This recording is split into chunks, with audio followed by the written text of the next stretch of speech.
Sexy mom. Sexy mom.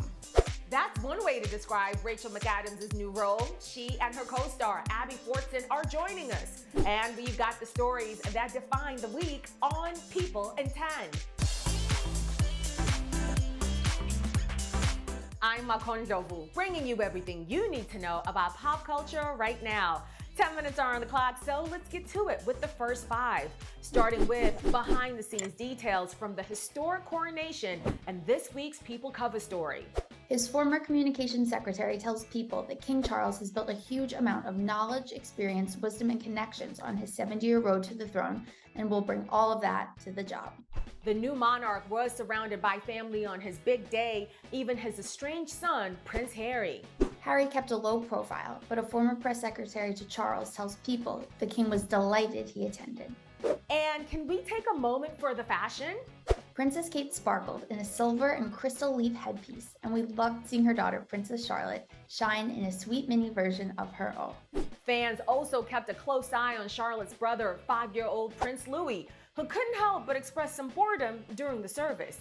The funny thing is, King Charles did the same thing at his mother's coronation in 1953, when he was just 4 years old.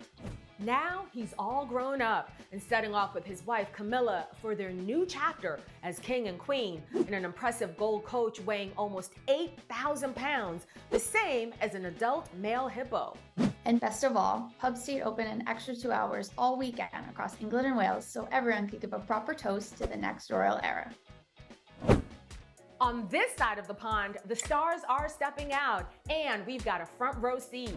Meg Ryan made a rare appearance in New York to support her friend, Michael J. Fox, along with his wife, Tracy Pollan, ahead of his Apple TV Plus docuseries dropping Friday about his life, rise to fame, and private journey with Parkinson's disease. I'm a tough son of a bitch. And it was a family affair for the Falcones. Melissa McCarthy, her hubby Ben, and their 15-year-old daughter Vivian hit the blue carpet for the Hollywood premiere of The Little Mermaid, where Ariel herself, Halle Bailey, shined in a custom mermaid gown while giving props to previous Disney princesses like Brandy and Anika Noni Rose, who paved the way. And she had this message for her fellow Black girls in the audience. I hope that they just know that they are worthy and we deserve to be in these spaces, and I hope that they see themselves and me on the screen. And as celebs hit the pavement on both coasts in support of the ongoing writers' strike, Kim Kardashian brought her signature style courtside for a Lakers game, where she cheered on her sister Khloe's on-again, off-again beau, Tristan Thompson. But fans on Reddit were more focused on a smaller detail, with one user writing, "Justice for her pinky toe."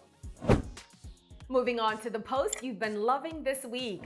Ed Sheeran is taken to TikTok days after being found not liable of copyright infringement on a Marvin Gaye classic. He's showing that many of his songs use the same 4 chords, just like the track that ended up in court. I remember the way we were, you were the first full stop, love that will never leave. So I'm dancing with my eyes closed. He also shared his take on CBS Sunday Morning. I used 4 chords that are very common chords to use. You can only get caught out if you've done something wrong, and I have not done something wrong. Meanwhile, Chrissy Teigen is letting a picture speak 1,000 words as she faces bizarre rumors of a secret surrogate behind her daughter Estee's birth. One troll even declared that Chrissy was born male and used something called a moon bump during her pregnancy. So Chrissy dropped a photo from mid-C-section to quash those claims. And speaking of babies, Derek Jeter and his wife Hannah have welcomed a son, with Derek writing that he's now a sleep-deprived father of 4. Next up, 2 of your top stories on People.com. Robert De Niro is a dad again. The 79-year-old made the revelation to ET Canada while promoting his new movie, About My Father. It's called love and affection, Dad. Unlike you, when you met me at the delivery room, you chose to shake my hand. What else was I supposed to do? We just met. When the interviewer brought up his 6 children, the actor was quick to say 7 actually, adding, quote, "I just had a baby." Meanwhile, Kim Zolciak Biermann and Croy Biermann are calling it quits after 11 years of marriage. A lot of people say that marriage is work. Ours really isn't work, and it's really nice. I don't know. I guess we're just meant to be. In the divorce filing, the Real Housewives of Atlanta star called her marriage irretrievably broken. She's asking for spousal support and primary physical custody of the 4 kids they share, as well as joint legal custody with Croy. But according to documents obtained by People, the former NFL star wants sole legal and physical custody. A source tells People Kim had been secretly planning the split for a long time, and their recent financial woes, including the foreclosure of their Georgia mansion, were a huge factor. This month, we're celebrating women who are breaking stigmas around mental health, starting with Keke Palmer, who nabbed her first movie role almost 20 years ago. Ooh, I hate you. I'ma tell my auntie. But she's been open about dealing with a lot of depression and anxiety while growing up. I started realizing and naming that stuff when I was about like 17. She also raises awareness about the emotional effects of physical health issues like PCOS and acne by being candid about her own struggles. It was to empower myself and to give myself opportunity to say, you know what, just own who you are, love yourself. These days, Keke is a new mom to son Leo and feeling confident in her postpartum body. Body down. This as mama-to-be Naomi Osaka puts her mental health first for her baby on the way and kids around the globe. Did you know that other kids just like you have these types of big feelings? The tennis star is teaming up with Modern Health for a collection of meditations to help kids learn about emotional wellness. During big feelings or little feelings, it's always here for you. The 25-year-old made headlines when she withdrew from the 2021 French Open, revealing she suffered from depression for several years. Now, Naomi tells People she relies on meditation to help manage those feelings and hopes to make her baby proud by being the best version of herself. Now, let's move on to some screen time. I'm so excited to be joined by Rachel McAdams and Abby Fortson, who star in the classic book to film Are You There, God? It's Me, Margaret, in theaters now. I must decrease my bust. Chin up. We must decrease our bust. I'm going to ask you 5 questions. For question number 1, you'll give me 1 answer. Question number 2, you'll give me 2 answers, and so on and so forth. Are you ready to get started? Yeah, okay. Yes. This movie is based on the famous book of the same name. It was published in 1970, believe it or not. What's one reason you think this story is still so classic and relevant even all these years later? I think it's reflecting something that most of us go through. It doesn't matter when you were born or what decade, or it's about growing up, finding yourself, understanding your relationship to something more maybe out there in the universe.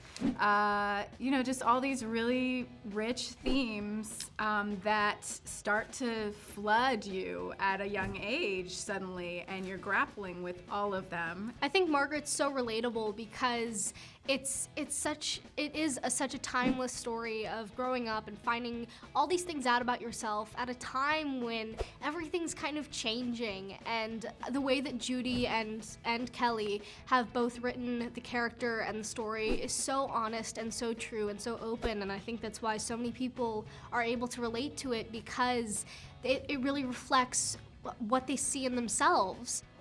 Now, this story takes place in the 70s. What 2 aspects of that era were the most fun to play? Was it the hair? Was it the clothes? Was it the costumes? Or the fact that cell phones weren't invented yet? It was awesome. It was like stepping into a time machine every time I went on set.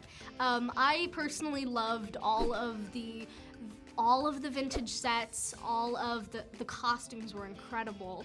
I'm a huge vintage 70s fan myself, and I thrift most of my clothes. So there's definitely a few things that I would love to steal from set. I really miss a pair of Levi's, 70s Levi's. You just can't get that anymore, that kind of broken in. They don't make them the same. Like, that's a boyfriend jean right there. Books have such power to shape our experiences, especially when we read them when we're young. So I'm curious to know, what are 3 other books that you read when you were young that really shaped who you are today? I was a huge fan of the Percy Jackson series when I was growing up. It was one of my favorite series ever. So Cheryl Strayed wrote this column called Dear Sugar, and she printed She printed a lot of the letters, did a book compilation of them, and they're just really, some of them are hilarious and some of them are just crushing. Well, I mean, we talked about this. Anne of Green Gables was huge for me, growing up anyway. As an adolescent, that really, that was my fave. I know the legendary Judy Blume, the author of the book, by the way, was an executive producer on this movie. What are 4 words of wisdom that she imparted on you? Sexy mom. Sexy mom. She thought Barb was a sexy mom. Do the I must increase our bust thing correctly. So we were doing it like this. I must increase You're like our pumping bust. your like pecs. pumping, yeah. Like but a it's actually, bodybuilder. as you'll see in the movie, we do it like this. And apparently that works better. Who knows? I like it. It could be a nice little TikTok dance. I love it. Oh yeah. Woo. Oh yeah. So some nice little 70s tunes, you know? And finally, can you give us 5 reasons to watch Are You There, God? It's Me, Margaret. It's a sweet, relatable story. Fun. Yeah. Funny. There's a lot of like nostalgia. It's a great time gone it's a great by. experience with friends, with family, all those fun people to go have a movie night with. Please, just do this one thing for me. Let me just be normal and regular like everybody else. Just please, please, please, please, please, please, please. Rachel and Abby, thank you so much for joining me today. Now everyone, be sure to check out Are You There, God? It's Me, Margaret in theaters now. All right, time's up. See you back here next Thursday.